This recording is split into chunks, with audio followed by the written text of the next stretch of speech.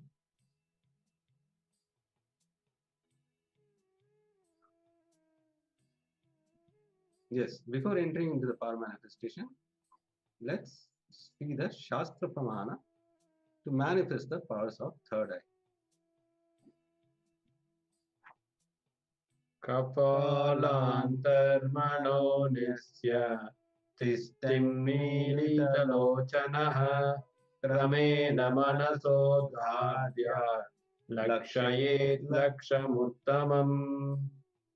Yes, the translation goes by fixing the mind on the inner space within the crown center and sitting stably without any movement, having the eyes closed in succession.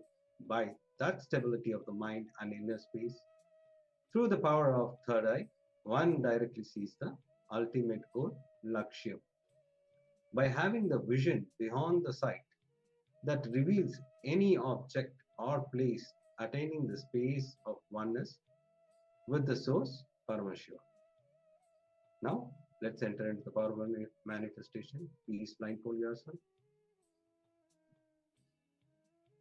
If you don't have the blindfold, you can have a piece of cloth cover your eyes, because in this power manifestation, you need to have your eyes closed. Your two eyes will be physically closed. Nothing should be seen. Only you'll be seeing through the third eye. Yes. Now sit straight with your head, neck, and spine in a straight line. Intensely chant the Mahavakya. ॐ नित्यानन्द परमशिवोऽहम्. ॐ नित्यानन्द परमशिवोऽहम्. ॐ नित्यानन्द परमशिवोऽहम्. Yes, be in that oneness space. From that oneness space, request Swamiji, whatever is being projected, to show through the third eye as we enter into the power manifestation. Nithyananda Paramashivoham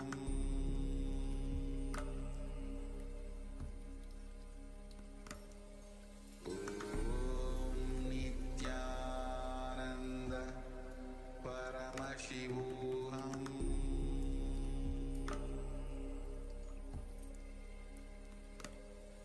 Om Nithyananda Paramashivoham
Yes. Now, slowly open your eyes with deep gratitude towards Swamiji. Whatever Swamiji revealed through the third eye, you can put it in the chat so that we can help you in the power manifestation. Ma Julie, please switch on your camera.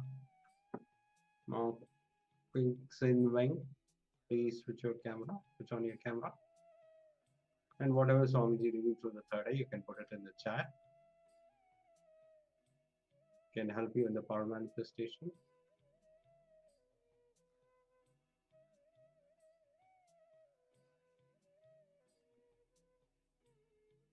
Yes, ma. Dual Ling and Kixin Weng, ma. Are you able to understand, ma, whatever we are telling, or do you need any Chinese translation?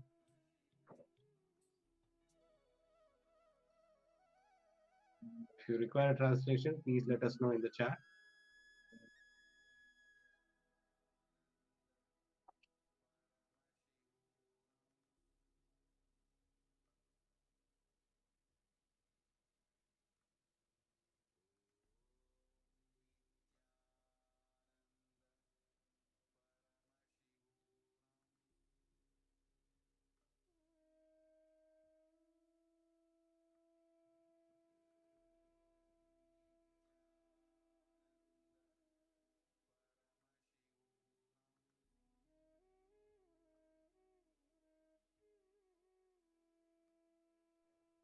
Yes. Now we are going to project the image.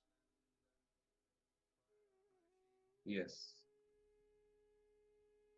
This is a temple in one of Swamiji's hometown.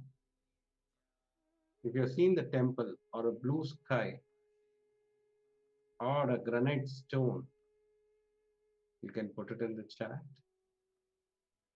Or trees, anything, or green color, whether it can be a color, it can be a stone, temple structure, or a deity, whatever Swamiji revealed through the third eye, you can put it in the chat.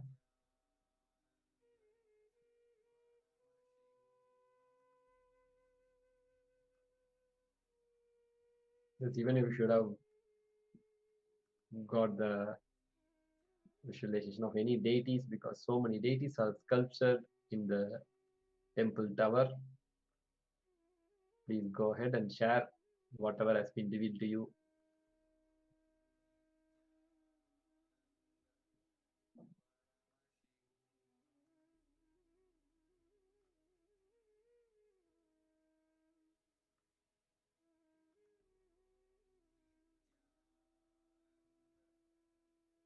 Yes. Now, let us enter into the next session. Get ready for the next session.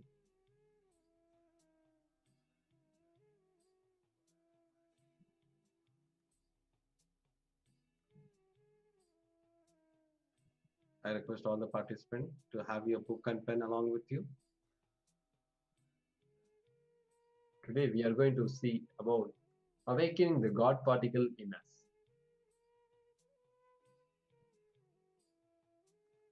In that first, we are going to look into it about feeling connection with Guru. Guru, the ultimate cosmic gift that each one of us are blessed to have the Guru in our life when Swamiji is there in the physical body to guide us and to take through us through the enlightenment path. So Hinduism is the most ancient and most peaceful, still living and long-lasting demonstrable system that shows the possibility of peaceful coexistence amongst people despite fundamental differences between in their preferences and realities. If you see over the last 50 years, the effects of meditation and its significant impact on stress, crime rates, violence, and political decisions making, and even in war, even war in local and global consciousness is well established. So this is what our Hinduism radiates. If you see what is SPH's response to humanity's global problems of poverty, hunger, illiteracy, disease, violence, global warming, and continue the ethnocide and genocide of over 80 million Hindus worldwide since 7th century is the revival of Hindu knowledge transition system. We can say the revival of KAILASA is to stop this whole thing, the whole atrocities and attacks happening on Hinduism. KAILASA is the only nation, only Hindu nation which stand for all 2 billion Hindus.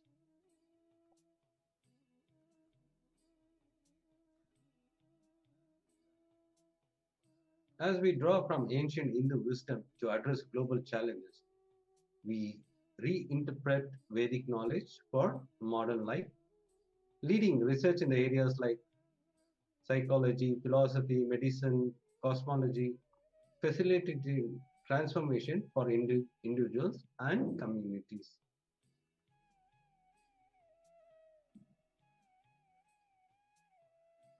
The most complex and simple approach to learning in Hindu education system starts with beautiful mantra. The mantra is uncomparable.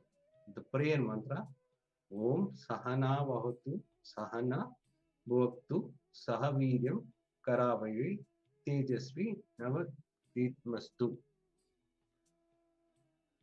Om Shagana Bhavatu Sahanau Bhunaktu Sahaviryam Karavavahe Tejasvina Vidamastu Ma Vidvish.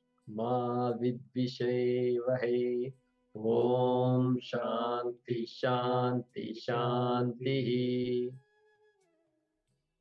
Yes. As you listen to this, when you hear sun is rising in the morning, sun is rising in the east, do you have a doubt? Do you believe it? You just see, you are seeing. Attending class in the same manner, when you listen, just keep it hypothesis and see whether it works out or not in your life and widely practice it.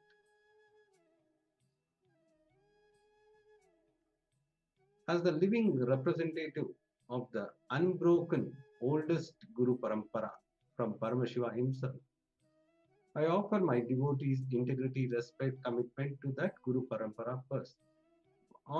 This was given on 16th July 2009 by the Supreme Pontiff of Hinduism. The Supreme Pontiff of Hinduism, Bhagavan Sri Nithyananda Paramashivoham, was declared as Acharya Mahamandaleshwar of the Atal Akada, that is, oldest monastic order.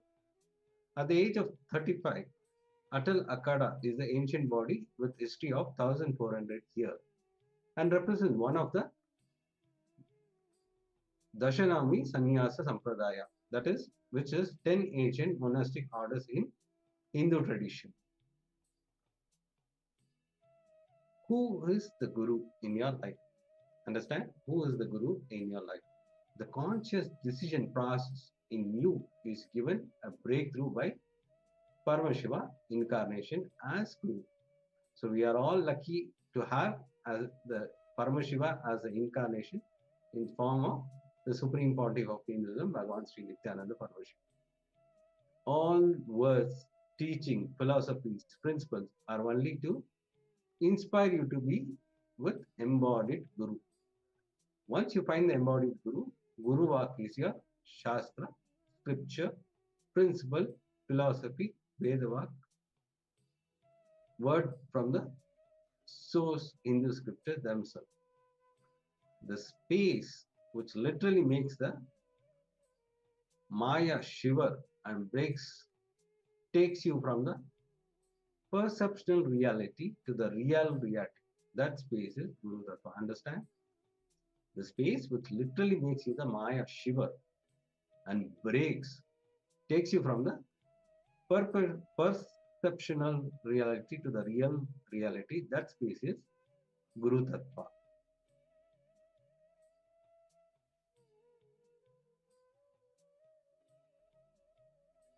Yes. Now, we'll see the beautiful verse from the Guru Gita. The Guru Gita is the direct, Paramashiva's direct revelations on the Guru. In Guru Gita, verse 26, it says, Gudha Vidya Jaganmaya Deheche Agnana Sambhava Swaprakasham Guru Shabdena Katyate. It means, the translation goes, the hidden ignorance, the worldly illusion, and the body are all caused by the ignorance. Understand?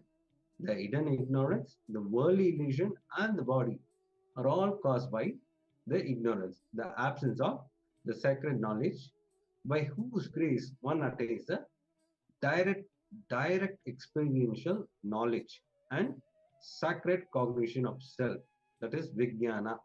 He is known by the name Guru. This is Paramashiva's direct revelation on the Guru. Understand?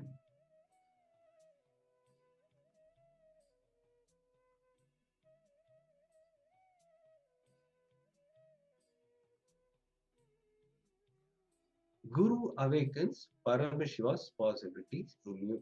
Always, this is the actual reality. The Supreme Pontiff of Hinduism always says this. I am here not to prove I am Paramashiva. I am here to prove you are Paramashiva.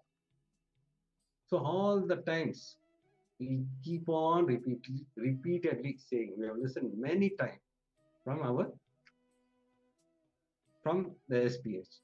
When I awaken your biomemory, all your possibility will be awakened. When I awaken your biomemory, all my possibilities will be awakened. Understand?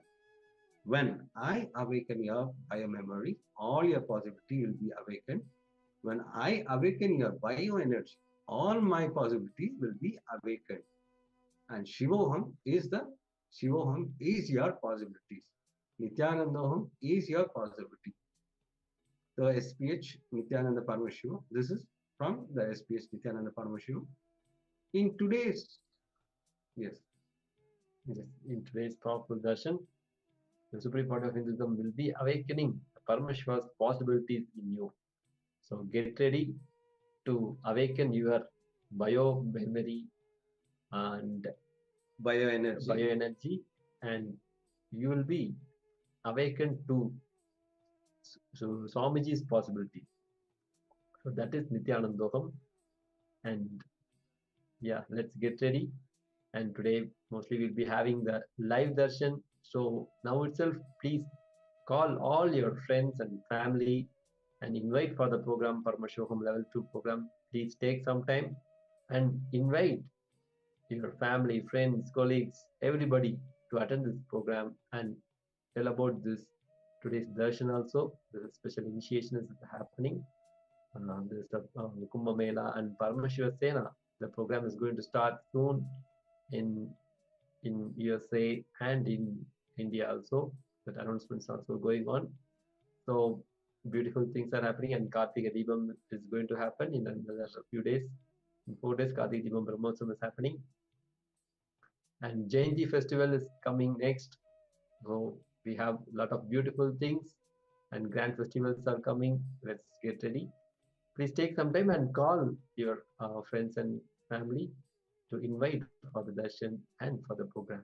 See, understand, this whole day is a preparation, so that when Swamiji comes during the darshan, it is to awaken all your possibilities. So today, Shivoham is your possibilities and Nithyanandaham is my possibility. So Swamiji says, Shivoham is your possibilities. Nithyanandaham is my possibilities. So be prepared. The whole day attend sincerely. Prepare yourself so that we can enter into the beautiful darshan of Swamiji with satsang, powerful revelation will be revealed during the satsang.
best day. Sadashiva appears for Brahma and Vishnu early morning in the form of light shaft. Means the consciousness which is beyond time and space enters into time and space. Sadashiva declares, let me become many to celebrate myself. So morning we celebrate he becoming many. You can see every deity, every god, we go and light the lamp. So the Sadashiva himself becomes many. So whole campus we went round. It was such high energy. So again the many becomes one. Not only spiritually, even socially, this celebration forms a very important part of my life. Because this is the only celebration I enjoyed from my birth, at least in this body.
Today is the best day.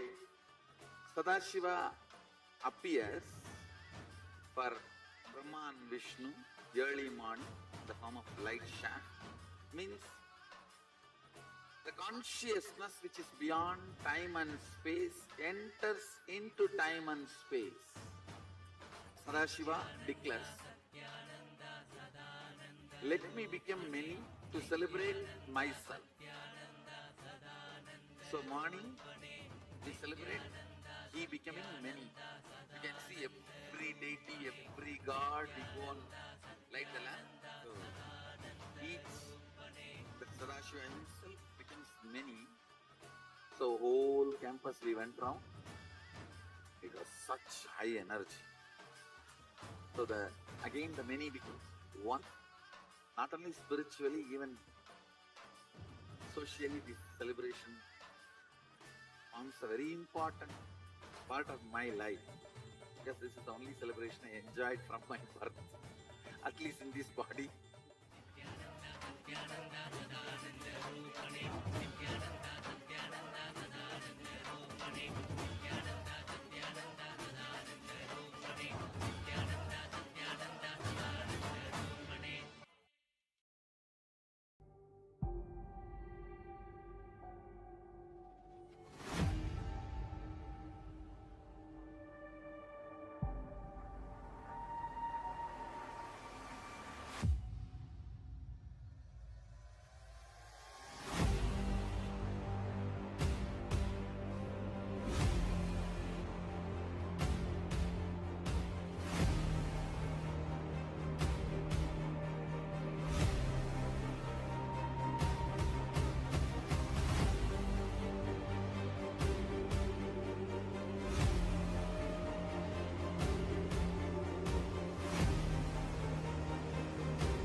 Yes.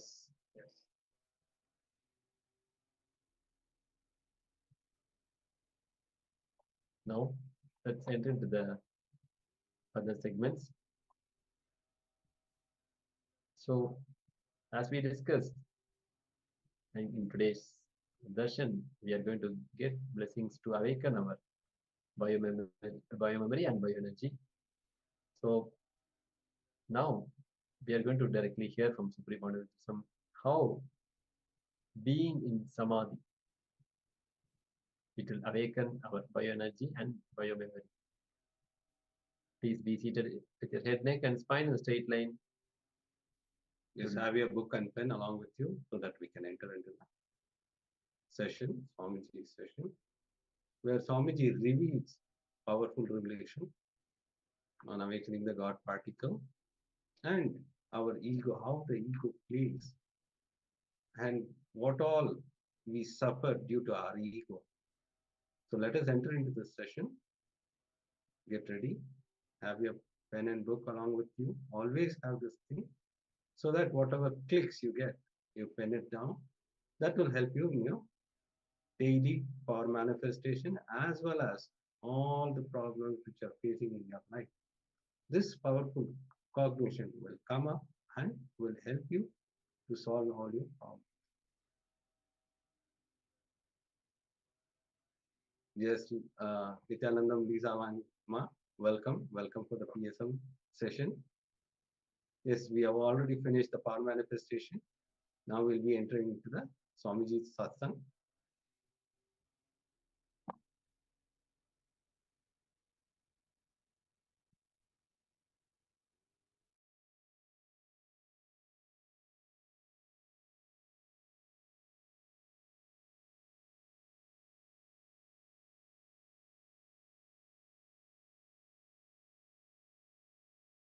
Ego will always be based on powerlessness. Respect will be always, self-respect will always be based on powerfulness.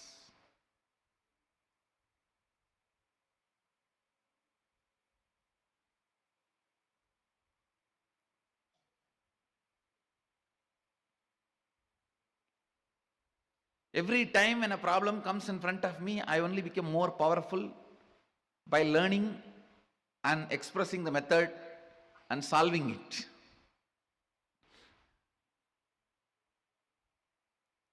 Understand? Self-respect for yourself is never an ego. Mahadeva does that to you when you practice Agama. All sufferings,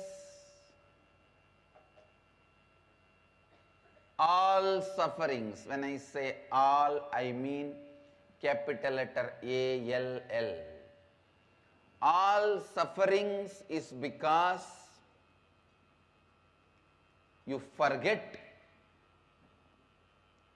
your identity again and again and again. All the good things are showered on you when you become authentic. Again and again, aligning yourself to authenticity is tapas.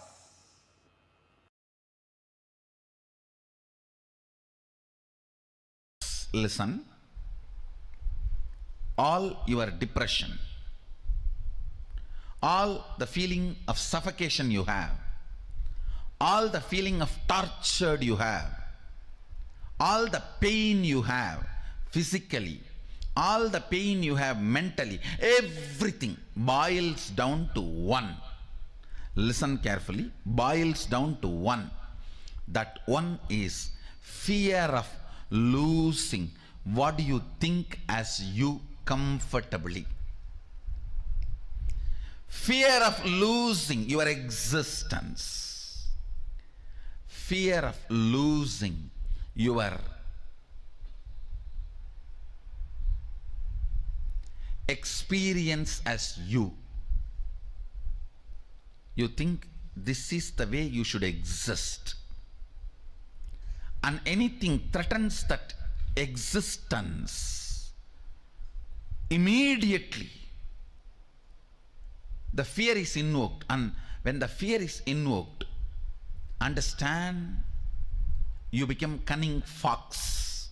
You start doing all that third-rate strategies in which you think you can cheat life. No. The moment you become wolf, fox, whatever you do is not cheating others. You already cheated yourself.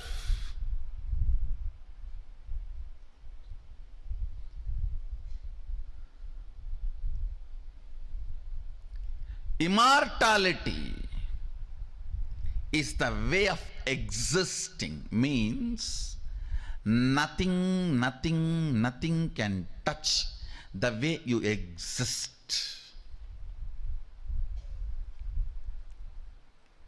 Find that existence of you which gives you a complete feeling that it cannot be changed. It cannot be questioned. It cannot be taken away from you. I have seen some of the most selfish human beings. It is all about me in them. And that stupid me which they are carrying is so insecure and wounded from all corners, full of pus, pain, but they go on protecting that and cherishing that. It is like a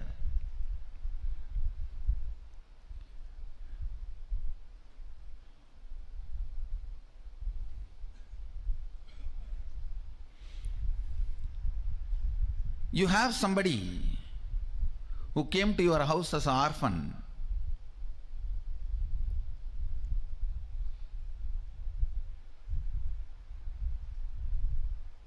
who is paralyzed, mentally deranged,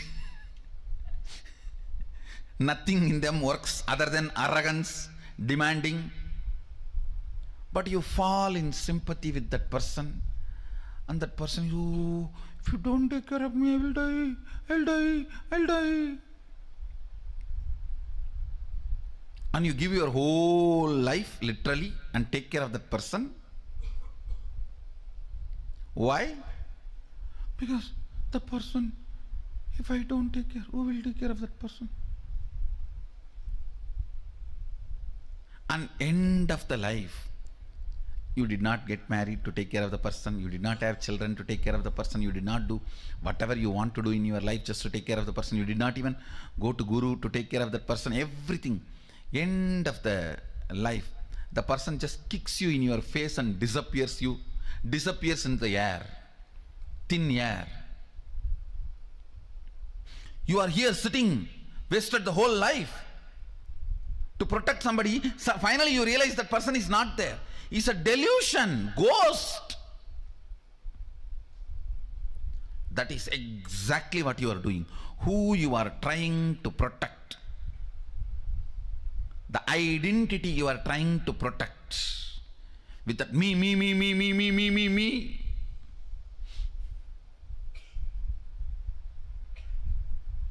will suddenly disappear in the thin air after sucking your whole life.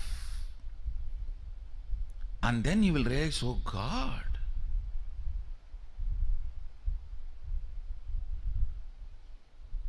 the me in you will be the worst exploiter and cheater of you, because by its very constitution it cannot exist eternally, but makes you believe it is going to exist eternally. You yourself cheat yourself. Listen very carefully. You need to understand this word amritatva.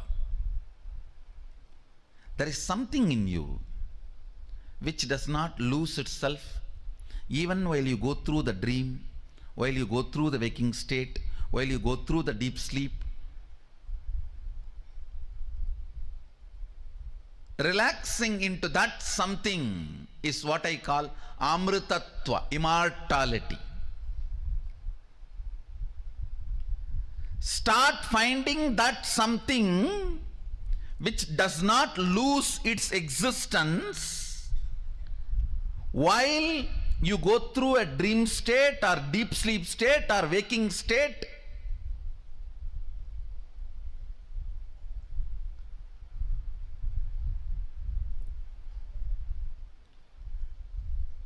That in which when you relax, you don't feel threatened. You don't feel you have something to lose. You don't feel something is going to be taken away from you. You don't feel something is going to change in you.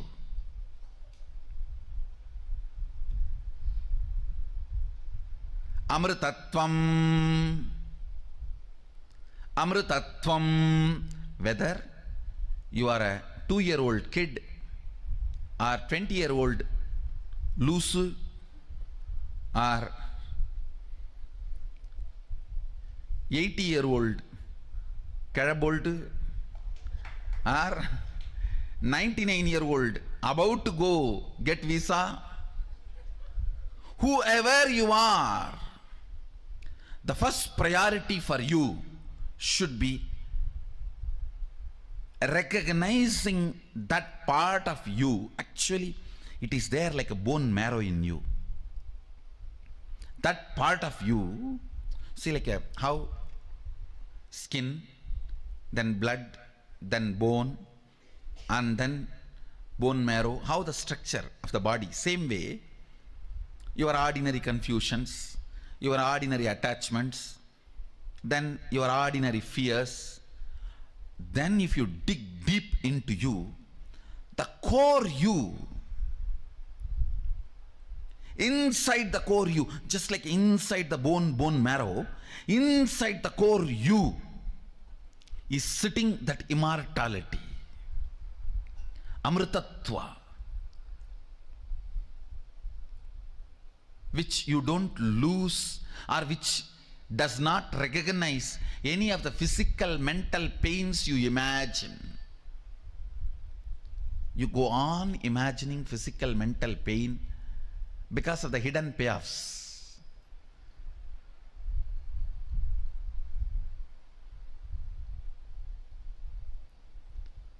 Because of the immature cognitions.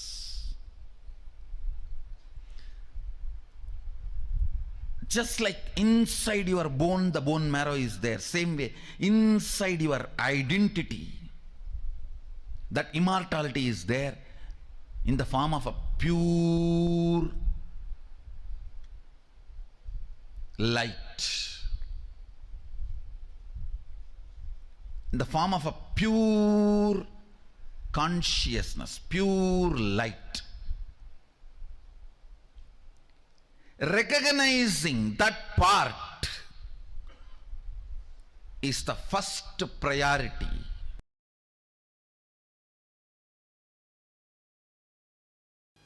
The relationship you share with both your mamakara and ahamkara is directly connected to your brow center. When you have non-integrated and inauthentic relationship between mamakara and ahankara.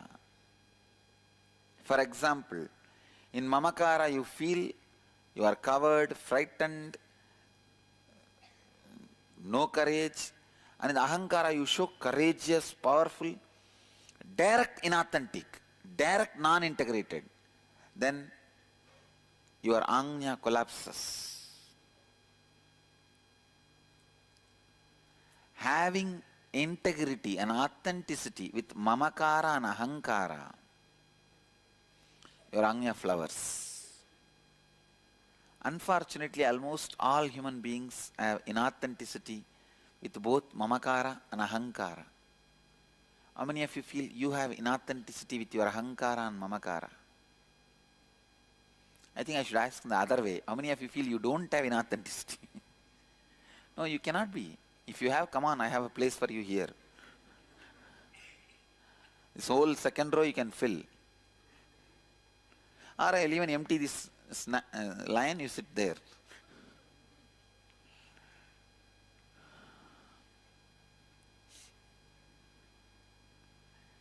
This seat is not that comfortable seat, understand? How many of you are greedy of this seat? Lot of responsibility, understand? Huge responsibility. Even the snake, when it bites you, it will tell, you gave me the poison, what can I do? I can vomit this only to your feet. You give me nectar, I will vomit nectar. The Kalinga, that snake, tells Krishna, after trying to kill Krishna, this fellow tells, I vomited poison true, but you gave me that only. Means, for everything you became responsible. Listen. Inside you, you always believe yourself lower than what you are. And outside you, you always project yourself higher than what you are. How many of you are able to cognize this? Anya, brow center collapses when your ahankara and mamakara is not aligned, whenever there is a mismatch in what you believe as you inside and what you project as you outside. It is like a sharp sword having both sides rubbing you constantly. When there is an inauthenticity between your mamakara and ahankara, both sides it is painful. Do you see? Inside also it is painful. Outside what you project, because nobody believes it, it is painful. How many of you are very clear that whatever you project, people are not believing? Raise your hand. It's very painful, do you know? You project something so sincerely, seriously, almost like 10 days you work hard and make a beautiful flower arch. Suddenly somebody comes and tells, hey, fool, all these flowers have withered away 10 days before, you did not see up. You are arranging, so busy in arranging. By the 10 days you came to the lower part and you say, wow, I have done a flower arch. Somebody comes and knocks at you, the back, and says, see up. 1 week before it all withered away. Only then you say, oh God, what I try to project is not happening.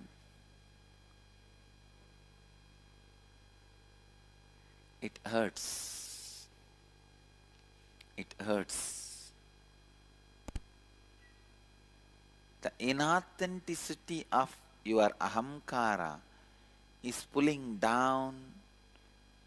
you down and making you feel shrink. Your life only has two ways. One, egoing or easygoing. If it is not aligned, your mamakara and ahankara, it is egoing. If both of them are aligned, it is easygoing.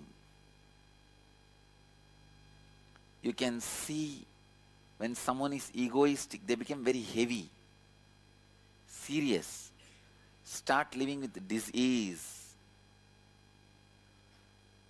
I think if you do the process, you will be able to have deeper insights. When you expose your mamakara to the world, you lose effectiveness with people. No, I am not saying you expose. All I am saying is align. See, what your ahankara you project, internalize that itself and make it as mamakara. That's all. So I am not saying project mamakara to ahankara. Project ahankara to mamakara. Oh, whatever I project there, I just believe myself. Yes. Okay. That is easy. Listen. Scan your whole life and identify the specific aspects of your ahankara which leaves you with conflicting experience with others in your life. That is, identify areas of your life where you feel powerless or experience conflict with others because of the thoughts and words you have uttered and the perception about yourself that you have projected to others which is not aligned with what you experience as you inside you. For example, you have projected an image to your boss that you are very efficient and deep within you project an image to yourself that you are a failure. So your efficiency is not showing up in your work and your boss is not happy with you. This may leave you with a conflicting experience in your relationship with your boss. This is an example. Understand, whenever you feel powerless or experience conflict in your life, there is surely some inauthenticity in that aspect of your life. Second, look deeply within and identify the inauthenticity in those conflicting aspects of you that you project to others as you. Identify the words you utter about yourself to others which are not according to the peak of your capacity. That is, what do you think of as your peak capacity and what do you project to others as the peak of your capacity. Identify the words you utter to others about yourself which you did not honor and fulfill. Now restore integrity and authenticity in those aspects of your life. Complete with others who are involved in the respective conflicting situations in your life. Actually, this fourth and fifth is you are supposed to be doing in the house. First three only you are supposed to write answer. Fifth is now with integrity and authenticity, give a new word to others about yourself. Give a new commitment to others which is aligned with the peak of your capacity.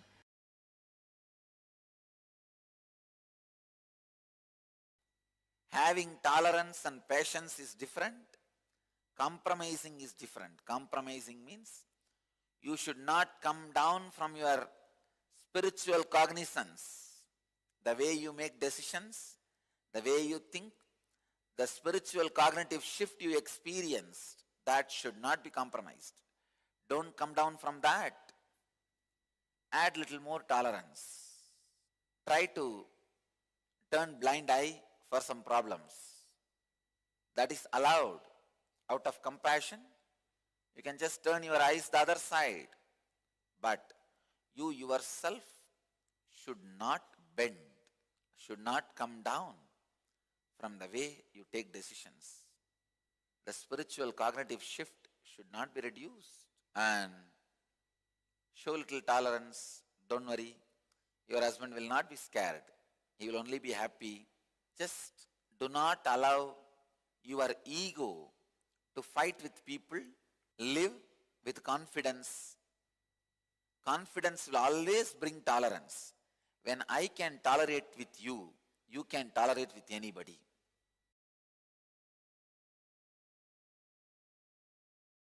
The first question today is from Nathan Myers, who's saying, Dear Great Master, will you please give us the best way to renounce the breath of the human body so we may transcend the ego and release all attachment to the mind and body? Thank you for your highest teaching. Exhaling is renunciation of the breath you inhaled. Inhaling is the renunciation of death you are retaining in your body.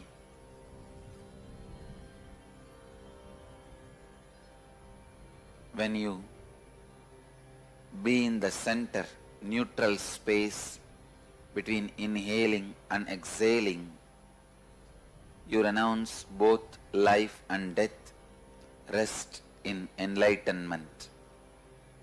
Inhaling is life, exhaling is death. Being in the neutral space, center of the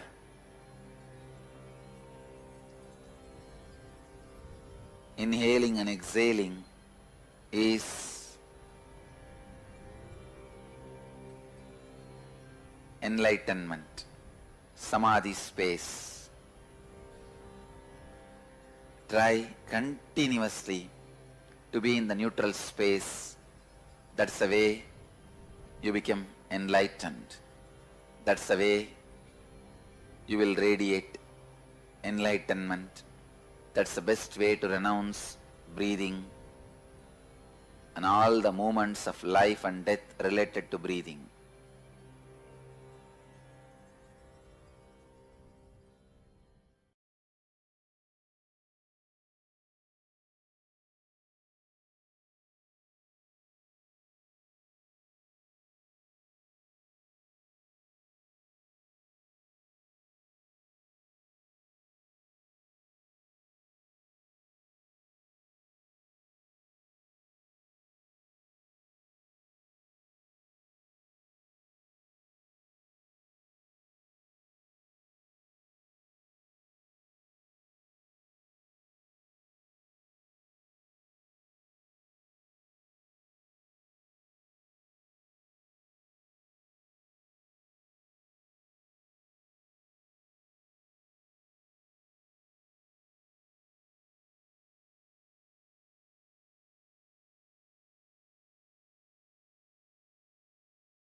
Sadashiva appears for Brahma and Vishnu early morning in the form of light shaft.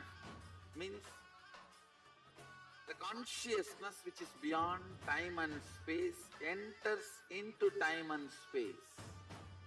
Sadashiva declares, let me become many to celebrate myself. So morning we celebrate he becoming many. You can see every deity, every god, we go on light the lamp. So each, the Sadashiva himself becomes many.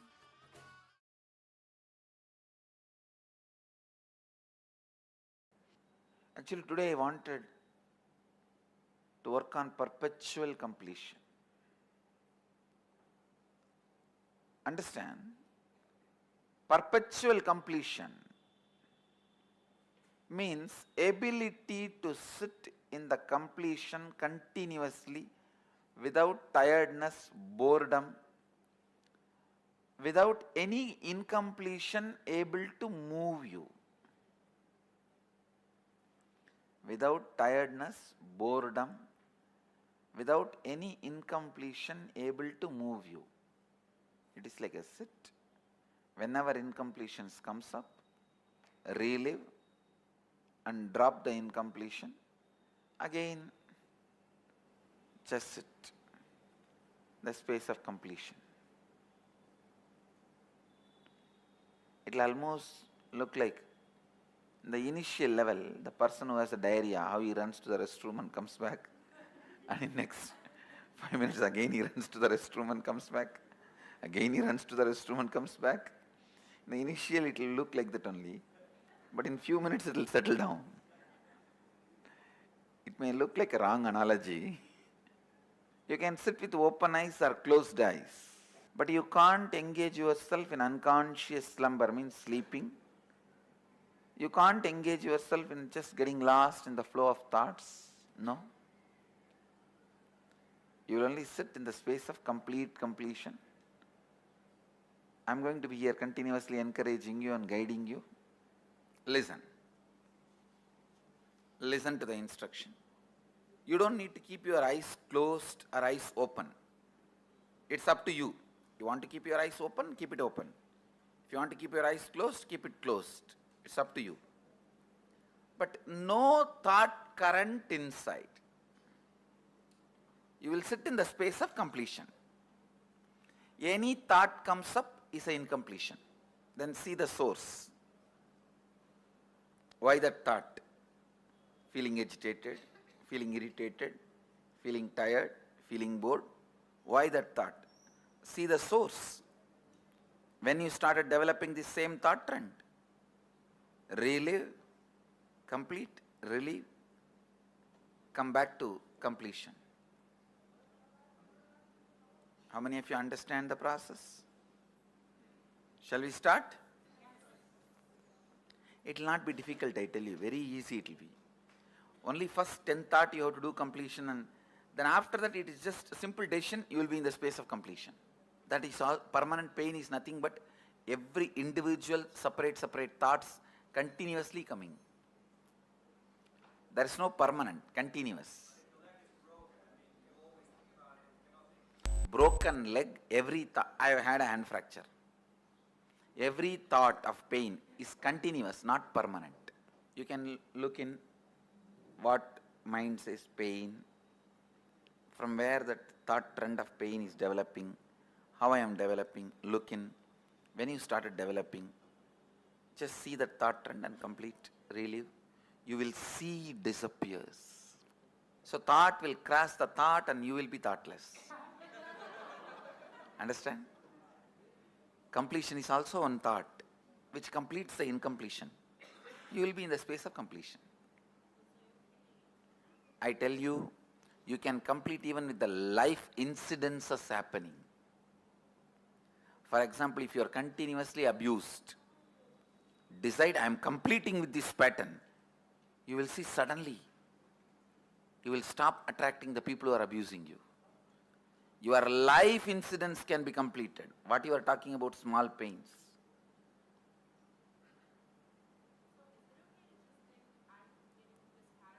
Yes. I think going through a little bit inside and reliving will help you. No, that hatred to go in is one more pattern.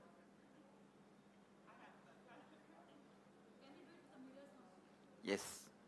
You can use anything you want. Just come back to completion, that's all. You can. Everything in this session I am trying to teach you is completion is your simple decision.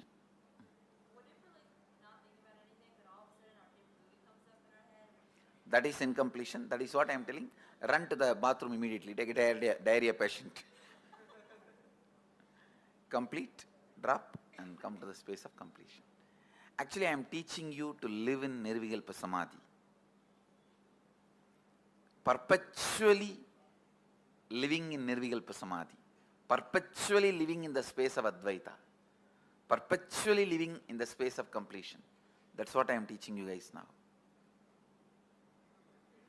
Say, all these days we pulled out many incompletions from inside and completed. Today, we are just looking, whoever comes to fight with you, you are going to fight with them. That's all. We don't call for Mahabharat war. Whoever comes on the way to fight with you, finish them. No, every thought is a powerlessness.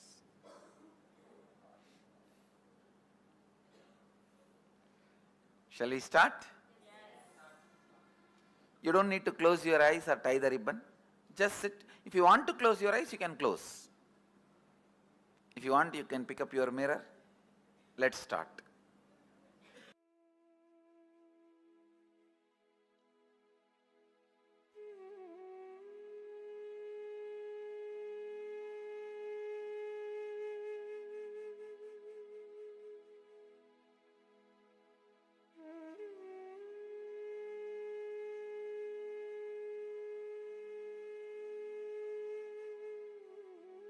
You don't need to keep your eyes closed or eyes open. It's up to you. You want to keep your eyes open, keep it open.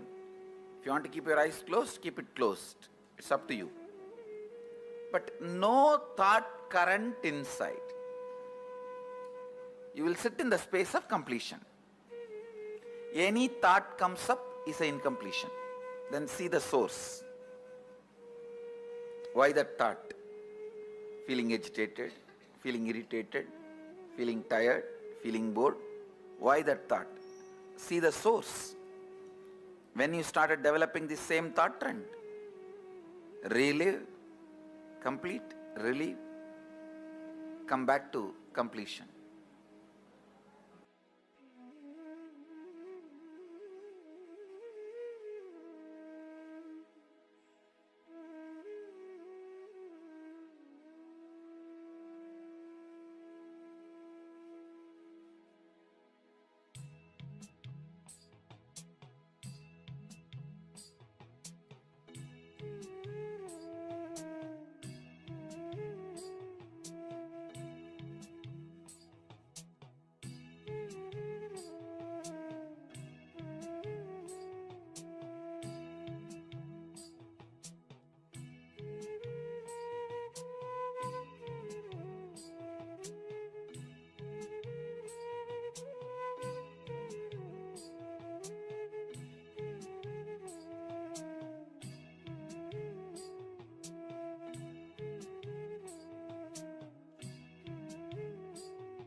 You don't need to keep your eyes closed or eyes open.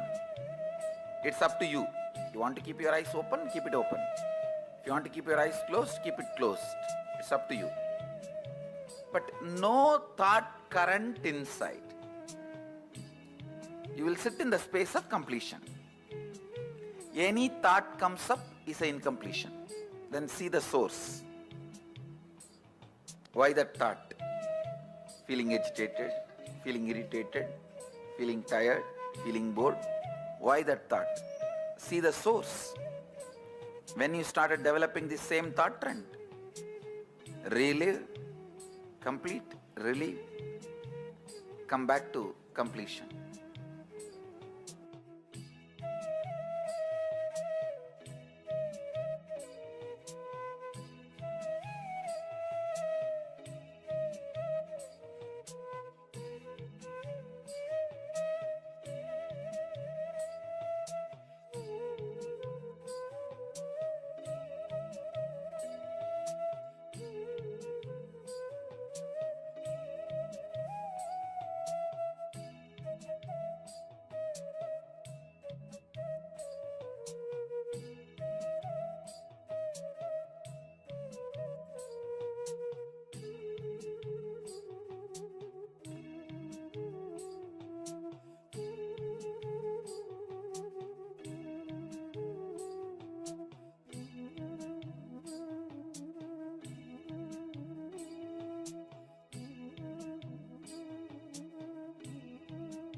You don't need to keep your eyes closed or eyes open. It's up to you. You want to keep your eyes open, keep it open. If you want to keep your eyes closed, keep it closed. It's up to you. But no thought current inside. You will sit in the space of completion. Any thought comes up is an incompletion. Then see the source. Why that thought? Feeling agitated, feeling irritated, feeling tired, feeling bored. Why that thought? See the source. When you started developing the same thought trend, relive, complete, relieve, come back to completion.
You don't need to keep your eyes closed or eyes open.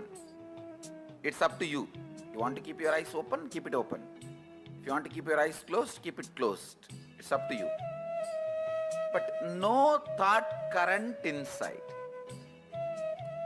You will sit in the space of completion. Any thought comes up is an incompletion. Then see the source. Why that thought?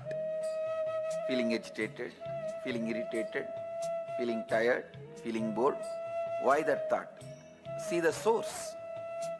When you started developing the same thought trend, relive, complete, relieve, come back to completion.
You don't need to keep your eyes closed or eyes open.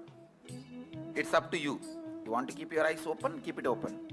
If you want to keep your eyes closed, keep it closed. It's up to you. But no thought current inside. You will sit in the space of completion. Any thought comes up is an incompletion. Then see the source. Why that thought? Feeling agitated, feeling irritated, feeling tired, feeling bored. Why that thought? See the source. When you started developing the same thought trend, relive, complete, relieve, come back to completion.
You don't need to keep your eyes closed or eyes open. It's up to you. You want to keep your eyes open, keep it open. If you want to keep your eyes closed, keep it closed. It's up to you. But no thought current inside. You will sit in the space of completion. Any thought comes up is an incompletion. Then see the source. Why that thought? Feeling agitated, feeling irritated, feeling tired, feeling bored. Why that thought? See the source. When you started developing the same thought trend, relive, complete, relieve, come back to completion.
You don't need to keep your eyes closed or eyes open.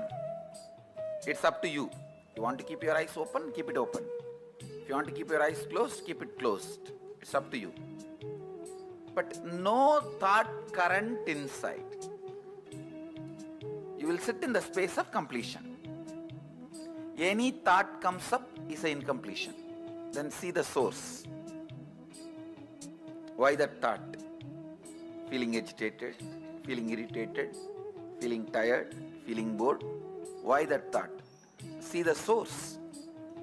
When you started developing the same thought trend, relive, complete, relieve, come back to completion.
You don't need to keep your eyes closed or eyes open.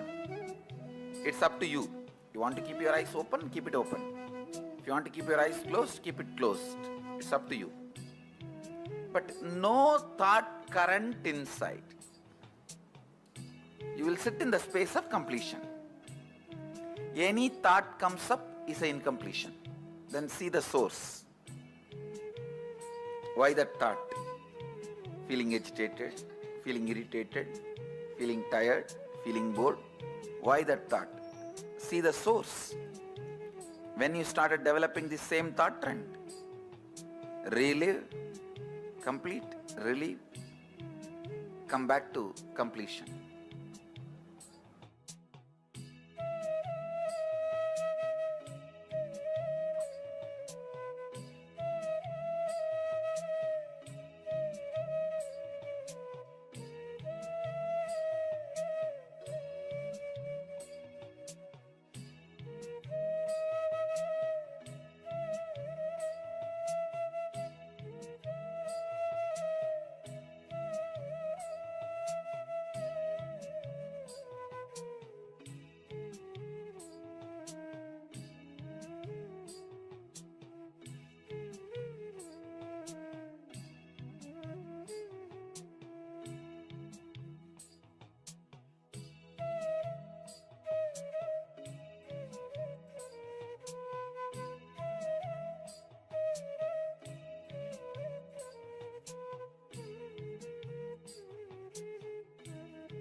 You don't need to keep your eyes closed or eyes open.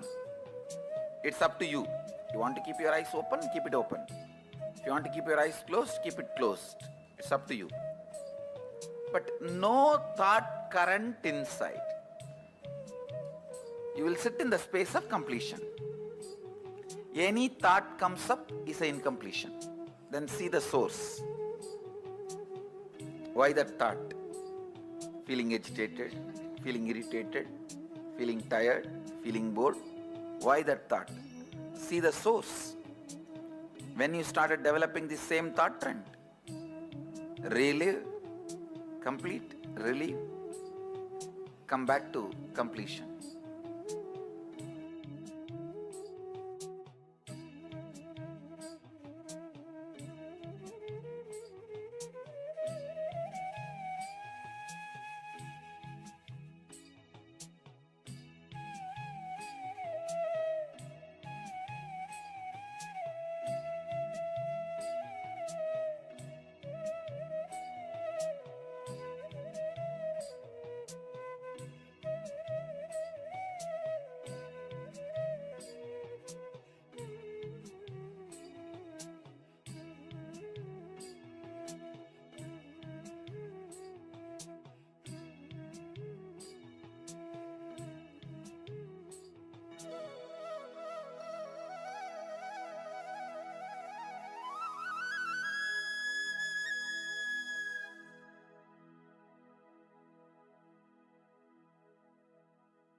It was such high energy.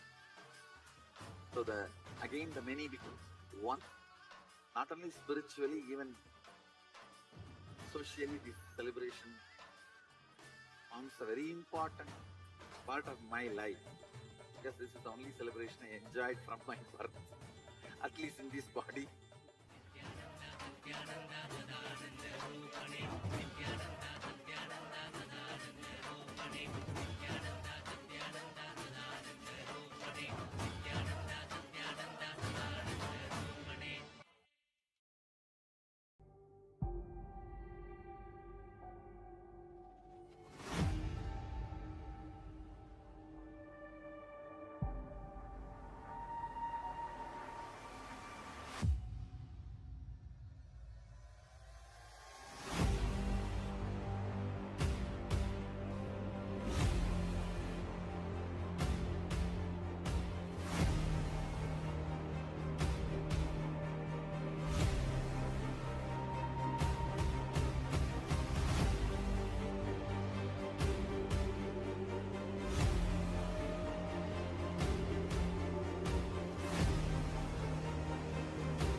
Today is the best day. Sadashiva appears for Brahma and Vishnu early morning in the form of light shaft. Means the consciousness which is beyond time and space enters into time and space. Sadashiva declares, let me become many to celebrate myself. So morning we celebrate he becoming many. You can see every deity, every god, we go on light the lamp. So each the Sadashiva himself becomes many. So whole campus we went round. It was such high energy. So again the many becomes one. Not only spiritually, even socially this celebration forms a very important part of my life. Because this is the only celebration I enjoyed from my birth, at least in this body.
Today is the best day.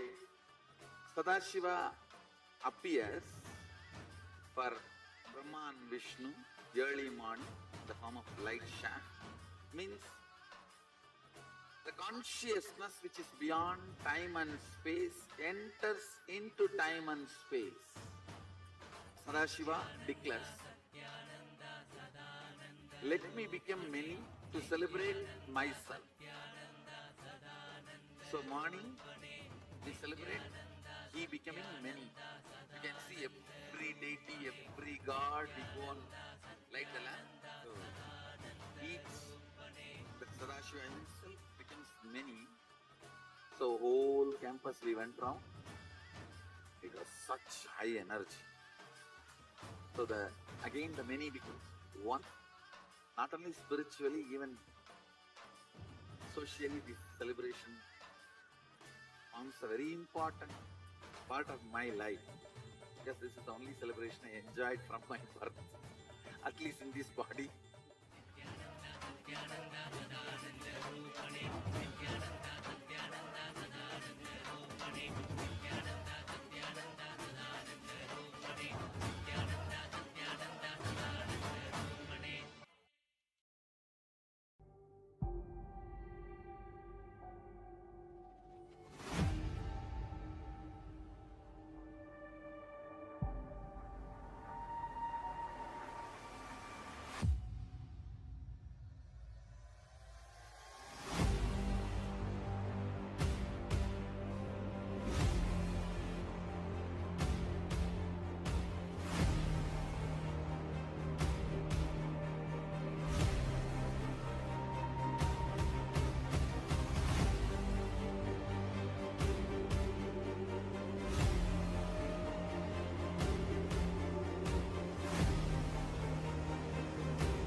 Today is the best day.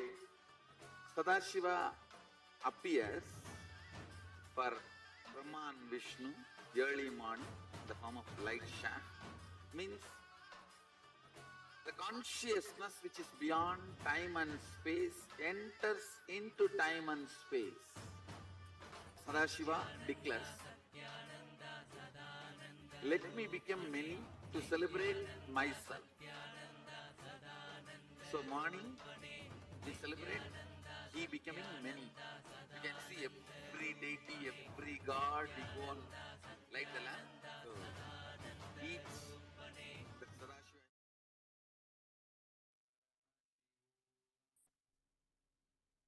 Yes. Now, let us enter into the internalization.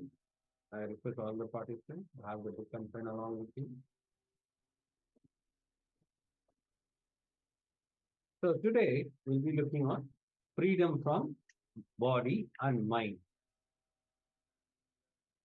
Ego will always based on powerlessness. Understand? Ego will be always based on powerlessness. Respect always be based on self-respect, will be always be based on powerfulness. Understand this? Ego will be always based on powerlessness. Respect always will be based on powerfulness. Understand? Self-respect for yourself is never ego.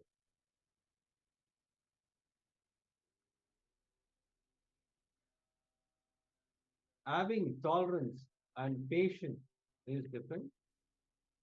Having tolerance and patience is different. Compromising is different. Compromising means you should not come down from your spiritual cognition. Understand? Compromising means you should not come down from your spiritual cognition. The way you make decisions, the way you think, the spiritual cognitive shift you experience, That should not be compromised. Do not come down from that. So add little more tolerance.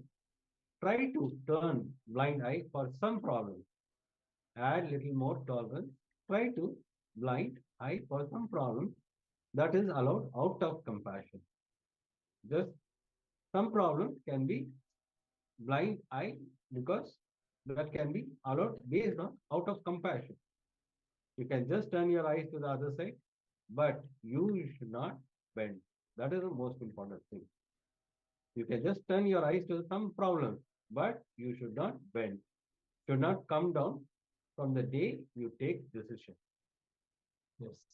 So, for the sake of other people, for example, you have some powerful cognition that you decided you're going to live by. Just because there's some external circumstance, you yourself should not stop following that decision. But you see another person who might have not had that insight, that understanding. To them, you don't have to be so harsh. You can turn a blind eye to them out of compassion. They also need to learn that is right, but they might have not yet had that understanding. So out of compassion, you can turn a blind eye towards them. Let us now enter into the actual internalization exercise. Scan your whole life and identify the specific aspects of your ahankara, which leaves you with conflicting experience with others in your life. Just like this example, many times you make a decision in your life, you're very clear about it, but the people around you, they do not immediately align to what you want to experience as your new reality. And you fear the friction, you fear the resistance. So like this, look in and based on your outer image, look what are the conflicting experiences that are being created. It's going to be the first step. So identifying areas of your life where you feel powerless or experience conflict with others because of the thoughts and words you have uttered and the perception about yourself that you have projected to others, which is not aligned with what you experience as you inside you. So that is the conflict between the inner image and the outer image.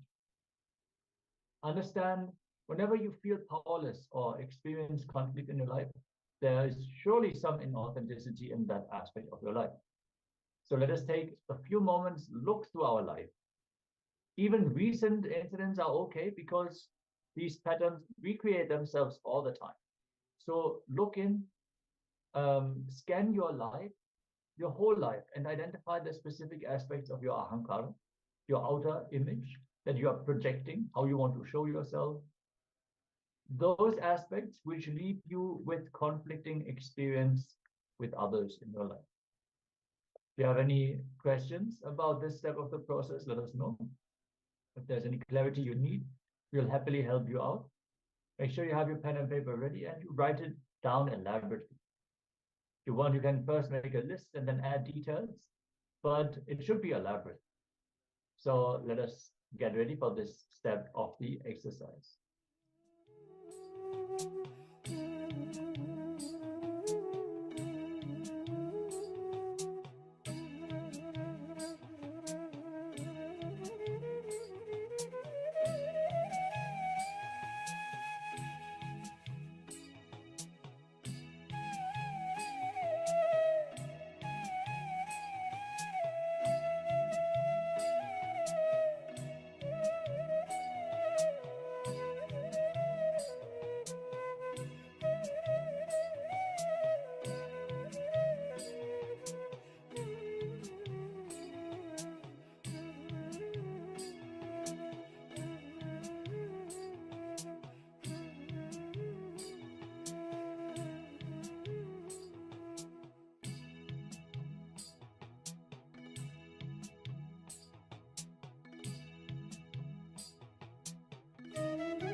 Yes. Now we will enter into the step 2. Here you are going to look deeply within and identify the inauthenticity in those conflicting aspects of you that you project to others as you. So here you are going to identify the inauthenticity in those conflicting aspects of you that you project to others as you. Yes, take a few moments and look into these incidents wherever you feel you're projecting some inauthenticity. So that means you have a higher potential and you know that you have a higher potential. But on the outside, you show something which is less. You show, I'm not able to do this. You're projecting yourself as you, as lower. For others to think that you're not able to do this, maybe you just don't feel like doing it, or you yourself are convinced. But if you look in closely, you will see that these are inauthenticities. So let us take a few moments, hand down elaborately. And if you have any questions, let us know so we can help you in this exercise. So for an example, I can give you, like you are in an office, so you have a department's work, you know they have shifted to some other department.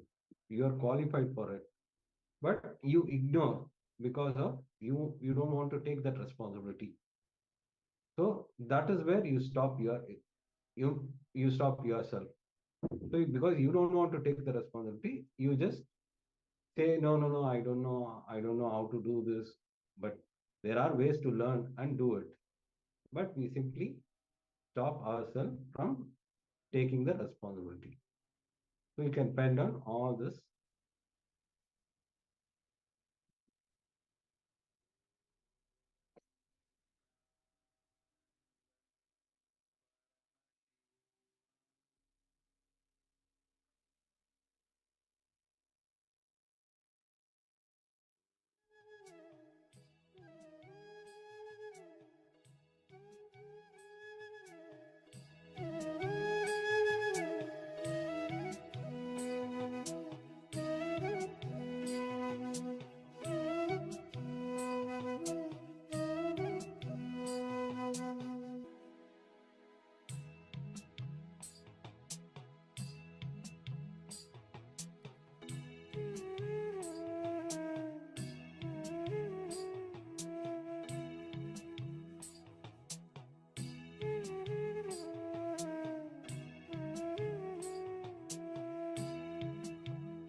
Yes. Let's now move on to the next step. In the third step, identify the words you utter about yourself to others, which are not according to the peak of your capacity. That is, what you think of as your capacity and what you project to others as the peak of your capacity. So sometimes you would show yourself in a way to others that you show that you can do something, but then afterwards you actually talk about yourself as lower than that. So Swamiji clearly shares we should never lower our image about ourselves. The moment we can project ourselves in a certain way on the outside, that means that is our possibility, that is our peak possibility. We should not withdraw from that. We should work to shift our inner image to align to that outer image that we have declared. So let us look in where we have already declared ourselves as higher, but then we utter words which do not align with this peak of our capacity. If you have any questions about this step of the process, we'll happily help you out. Let's enter into this exercise.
Yes.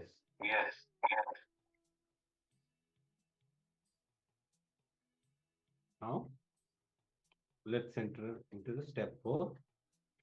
Here, you are going to identify the words you utter to others about yourself, which you did not honor and fulfill. Here, you are going to identify the words you utter to others about yourself, which you did not honor and fulfill. Now, you are going to restore integrity and authenticity in those aspects of your life.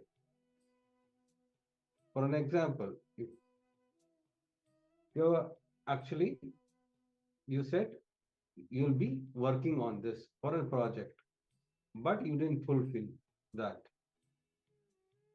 But you actually promised that you are going to finish that work, and you did not fulfill that. Where and all you uttered to others about yourself, which you did not honor, you are going to restore integrity and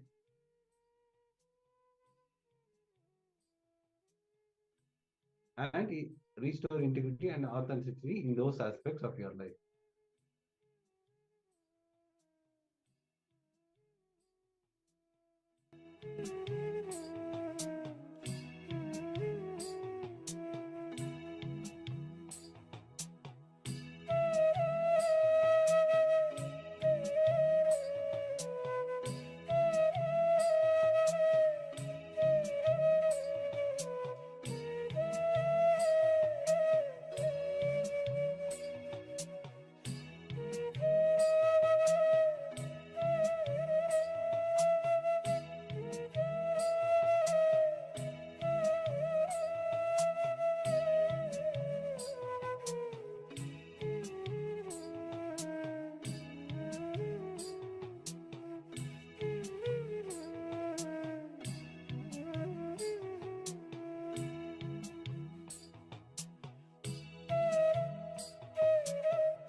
Yes.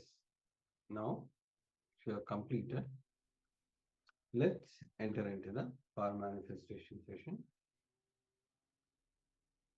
Yes, today we're manifesting the power of Sarvangatva. Literally all knowingness. So in this power manifestation, we are going to project, we're going to have a page of a book open, and we're going to give you the page number for you to scan. So the power of Sarvangatva is such that you can retrieve any information, can receive the answer to any question. And for example, we are going to have book pages. So we're going to tell you the name of the book and the page number. And you're going to use your third eye and find out what is the content of that page of the book.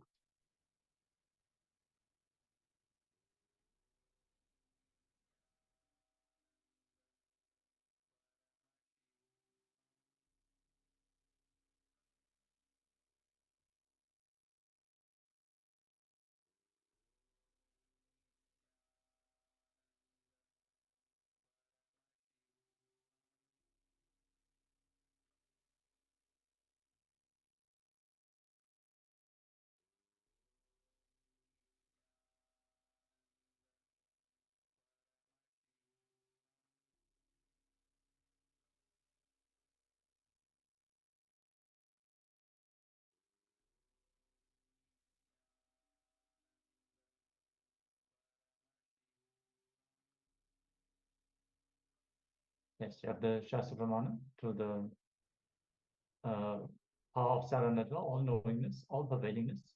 From the Spanda Karika, section 3, Vibhuti Spanda Sutra 3.7. In that, the translation goes, Anena dishtete he yata sarvajña tata svatmana adhisthanat sarvatrayam bhavisyati. The translation goes, just as all knowability, that is sarvajñatva, in respect of the body occurs when it is pervaded by the spanda principle, have omniscience or all knowingness, etc., everywhere. Yes. So we're going to open the page number 385 of the USK Foundation coffee table book, the history book. So start connecting with Swamiji in your third eye and chant the Mahavakyam.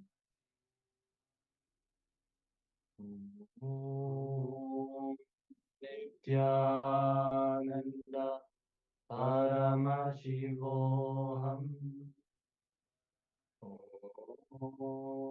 Nithyananda Paramashivoham. Nithyananda Paramashivoham. Connect to Swamiji and let him reveal what is the content of the page number 385 of the coffee table book. Keep chanting the Mahavakyam and then share what all information you have received, what is the content of that page, before we are going to show and read out the page on screen. Let us continuously chant the Mahavakyam and enter into this round of the power manifestation.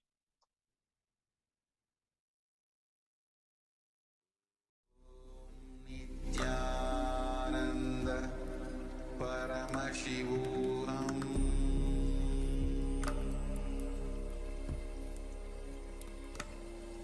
Om Nithyananda Paramashivoham.